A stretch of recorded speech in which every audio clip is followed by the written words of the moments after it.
Bom dia. Pessoal, eu queria agradecer o convite da Ana Bentes, em nome do pessoal da Abralim, principalmente porque eu me sinto um outsider aqui dentro do local. E também peço desculpa porque eu deixei a apresentação em inglês, porque acabou que vários dos termos estavam em inglês, eu preferi seguir nessa linha. Mas eu trabalho com inteligência artificial e aprendizado de máquina aplicado à área de robótica, desde a parte mais preocupada com controles de sistemas autônomos e, no geral, robôs, não esses robôs da internet. Então, eu recebo muita pergunta, muito pedido de entrevista para eu explicar sobre esses robôs. E eu não trabalho com esses robôs. E aí eu tenho que explicar para os jornalistas a diferença entre os robôs que eu trabalho e esses robôs. Então, eu trabalho com aqueles robôs que têm o que a gente chama de embodiment, né? Eu tenho sensores, atuadores, eu atuo no mundo, e o propósito é bem distinto, no geral, desses, mas, de alguma forma, os nossos algoritmos convergem. Então, eu vou tentar trazer um pouco da minha experiência dentro da inteligência artificial, do porquê que a gente está tão suscetível o que está acontecendo aí com esses modelos de aprendizado de máquina e de inteligência artificial, mas também sem uma visão catastrófica do mundo, também tentar trazer um pouco das possíveis saídas que a gente teria, e aí não do ponto de vista mais filosófico, etc., mas do ponto de vista mais prático, onde a gente está, que a gente poderia conseguir aproveitar essas estruturas que a gente mesmo está usando, que estão se usando, né, para gerar fake news, conteúdo que não é apropriado, mas para tentar, inclusive, detectá-los. Então, eu vou tentar trazer alguns exemplos. Eu vou falar um pouco sobre a ideia da verdade e do fake aqui, sem discutir a dicotomia, o que é, só para mostrar exemplos de como é difícil para a gente, hoje em dia, identificar o que é real. Eu gosto muito, por exemplo, desses tem cheios desses quotes na internet. Então, esse, por exemplo, um que é atribuído para o George Orwell, que diz que, em tempos, né, de problemas universais, falar a verdade é um ato revolucionário.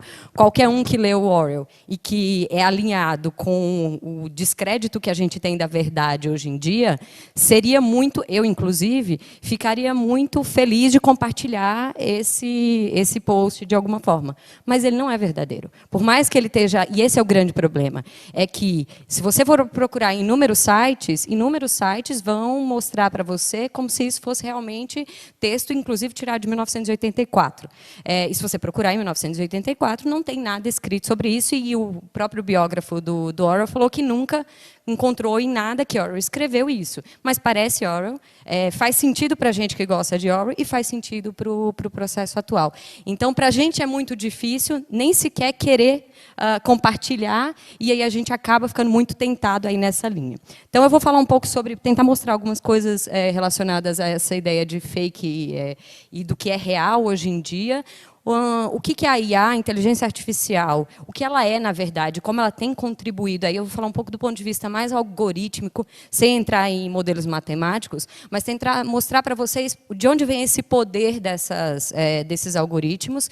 E depois eu vou usar o caso da Cambridge Analytica e a teoria do Tomazello e do círculo social e da teoria da mente, para tentar mostrar por que esses algoritmos acabaram entrando nas casas das pessoas e na mente das pessoas para fazer com que elas tomassem uma determinada decisão. Tá? Então, aqui é um conjunto de imagens. Essas são três grupos de imagens que foram das imagens mais compartilhadas o ano passado, ao longo do último ano, e que são fake. Então, de um lado, você tem a imagem real, por exemplo, aquela do moço, que está um pouco... talvez vocês não consigam enxergar, mas tem um avião ali no canto, e é uma montagem como se essa fosse a última foto antes do 11 de setembro. Mas, na verdade, é que eu acabei cobrindo, mas a imagem não tem nada. É só Manhattan e a vista da cidade, e alguém fez uma montagem extremamente fiel, mas que muita gente deve ter se sentido compelido a compartilhar, porque sofreu com aquilo, viu e usou isso como uma referência. Essa outra imagem da Space Shuttle na verdade, a Space Shuttle estava parada em Cabo Canaveral antes dela ser lançada. Eles fizeram uma montagem como se alguém tivesse uma visão, tem um deus aéreo aí tentando coletar a imagem que não existe. O bom senso diria para a gente isso. Essa em particular do canto, que é uma distinção entre floresta e a região desmatada, ela foi postada como sendo, principalmente na época da queimadas da Amazônia e outros elementos, ela foi postada com o argumento de que a área verde lateral a essa área, na verdade, 2009 ali seria a área verde, e do lado aqui seria o mesmo resultado da mesma região anos depois. Mas, na verdade, são duas regiões contínuas em que se recortaram as fotos e tentou-se usar como um argumento. E é isso que é mais complicado diante das fake news e desse uso, é que o argumento era positivo em termos de precisamos ter cuidado com a situação do mundo e do ambiente, do meio ambiente, mas é uma notícia falsa. Então, qual é o limite aí do uso? Então, só para mostrar. Esse aqui, essas 3 imagens, alguém sabe me dizer quais dessas, se tem alguma dessas imagens que vocês acham que é verdadeira, que é falsa?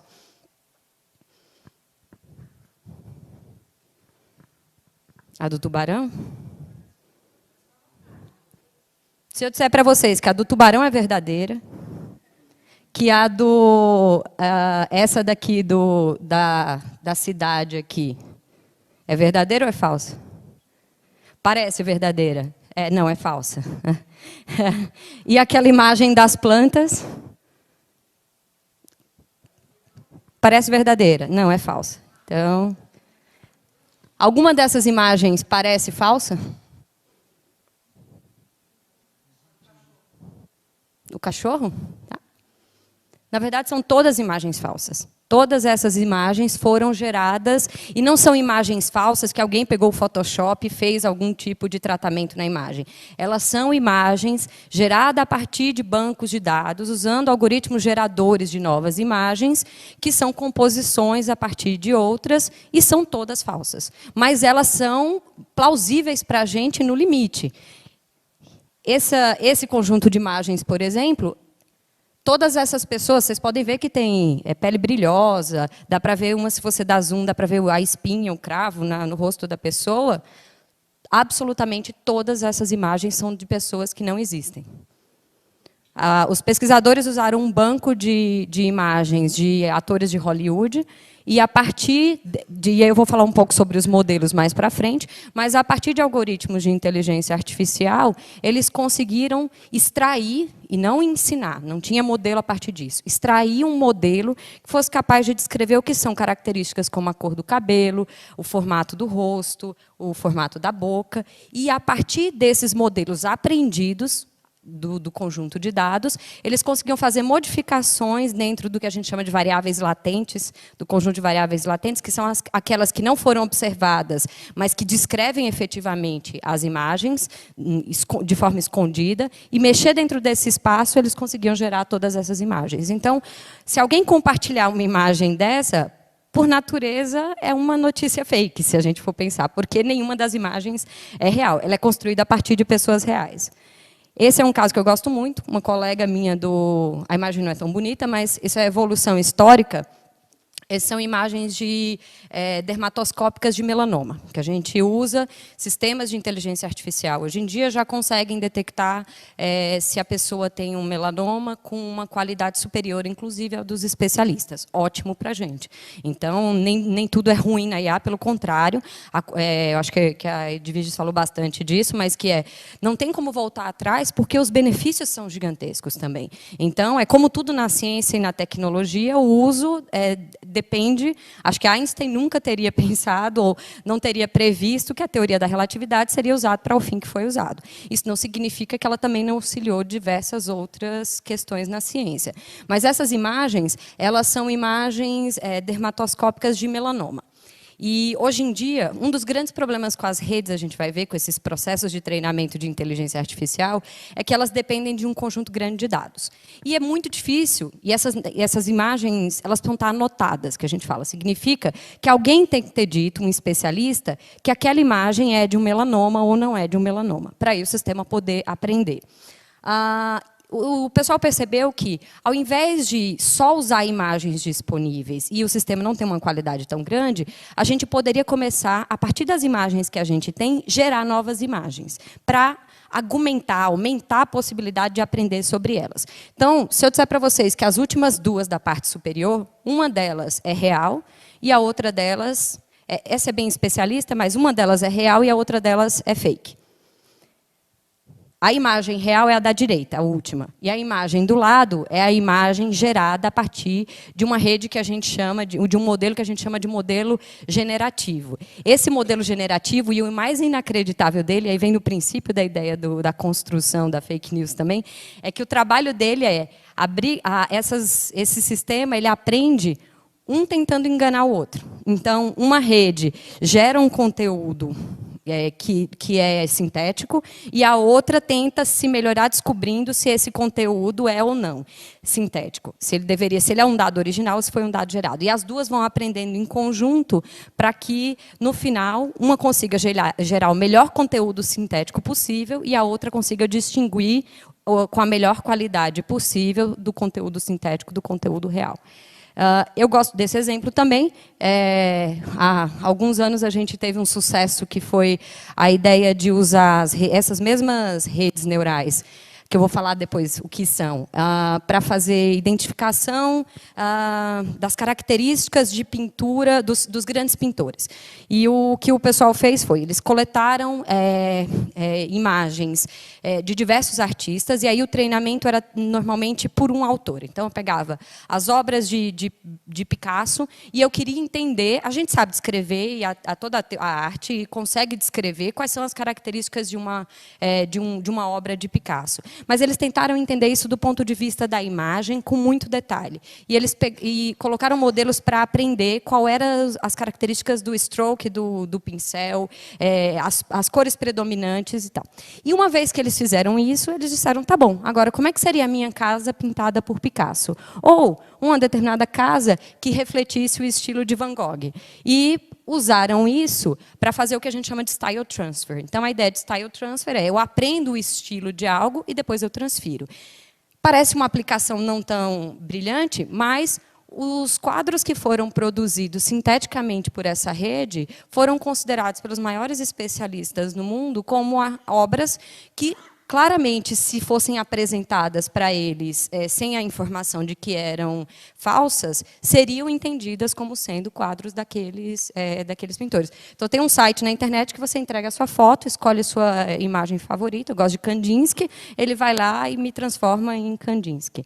Ou então, eu pego a mesma foto, escolho diversos estilos e vou ver o resultado da foto original sobre esses diversos estilos. Isso é um dos processos. Para essa aplicação, parece não tão relevante para a ciência, mas a gente usa isso, por exemplo, para aprender quais são as características de um sinal de eletromiografia de um paciente com Parkinson, para depois transferir isso para o sinal de uma pessoa que não tem Parkinson e ver ao longo do tempo como seria o desenvolvimento e tentar prever, por exemplo, se essa pessoa está desenvolvendo Parkinson. Então, assim, é por isso que eu falo que a gente não pode voltar atrás, porque as aplicações são inimagináveis. Nessa linha, e eu gosto muito desse vídeo, eu trabalho com robótica, e esse vídeo saiu, eu estou mostrando já o verdadeiro e o falso, mas existe uma grande empresa no mundo chamada Boston Dynamics, que chegou a ser comprada pela Google e depois foi vendida para um consórcio asiático, que eles fabricam robôs para a DARPA e para a agência militar americana. E esse robô é bastante famoso, chamado de Atlas. E saiu um vídeo, é comum a da Boston Dynamics mostrar vídeos do Atlas fazendo alguns movimentos, tipo um parkour, um duplo twist carpado, alguma coisa do tipo. E aí saiu esse vídeo aqui, que vocês estão vendo o robô interagindo com a pessoa, e eu fui chamada por inúmeras pessoas para me perguntar se esse vídeo era verdadeiro. Eu só tinha certeza que esse vídeo não era verdadeiro, porque eu conheço a arquitetura do Atlas, eu sei como ele funciona, e eu trabalho com robótica bípede, e eu sei que isso daí está muito longe de ser um problema resolvido. Então, ele anda bem num lugar muito restrito. Nessa tarefa mais genérica aí que eles estavam tentando mostrar, eu sabia que não era verdade. Mas eu não sabia como eles tinham feito para ficar parecendo tão verdadeiro. E todos os meus colegas, inclusive meus alunos, meus orientados, que depois eu vou decidir reprovar eles nos exames de qualificação, porque acreditaram que era verdade, mas eles achavam que esse vídeo era verdadeiro. Então, e é muito difícil para a gente identificar, mesmo sendo um especialista, que isso era animação. Mas eu coloquei esse vídeo para mostrar que, se eles conseguem colocar esse robô, que é simplesmente uma animação, eu poderia colocar qualquer pessoa nessa cena e fazer, por exemplo, postar que alguma pessoa que eu não gosto está fazendo, sei lá, causando violência num idoso ou num mendigo e causar a empatia das pessoas por uma determinada causa. E aí eu vou fechar com esse último vídeo, bem curto antes da gente passar para a próxima parte, que é uma provocação porque eu não sei se tem, a gente não tem áudio. Tem aqui áudio? Would never say those things. Hã? Eu acho que o computador está sem som, é porque está desligado aqui. Bom, mas eu vou só dizer o que está acontecendo. Vocês estão vendo que o Obama está falando, e o pessoal da Universidade de Washington criou um sistema que era capaz de aprender, com 14 horas de vídeo que eles buscaram na internet do Obama fazendo discursos diversos, eles aprenderam o modelo de movimento da parte inferior do rosto do Obama, que é basicamente a geração da fala, dos movimentos da boca, associado a um determinado discurso.